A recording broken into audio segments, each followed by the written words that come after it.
પણ અદાલત સામે વારંવાર હવે એવા કેસ આવી રહ્યા છે કે જે હાઈકોર્ટના ધ્યાનમાં આવ્યું કે સામાન્ય રીતે ગુજરાતની અંદર કેવું થઈ રહ્યું છે, બીજા રાજ્યમાં પણ થતું હશે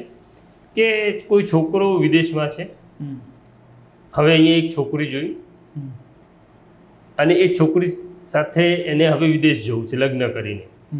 પણ એ છોકરીની ફાઇલ મૂકવા માટે લગ્ન થવા જરૂરી છે. આ કિસ્સામાં મોટા ભાગના છોકરા છોકરીઓ એવું કરે છે કે માત્ર લગ્ન જેવો માહોલ ઊભો કરી ત્યાં ફોટા પડાવી લે છે અને પછી મેરેજ રજિસ્ટ્રાર પાસે જાય છે અને મેરેજ રજિસ્ટ્રારને કહે છે કે અમે લગ્ન કર્યું છે, 2 સાક્ષીઓ તૈયાર રાખે છે અને હિન્દુ મેરેજ રજિસ્ટર થાય છે. ખરેખર એમણે કોઈ લગ્ન કર્યા નથી. આવું ઘણા બધા કરતા હોય છે,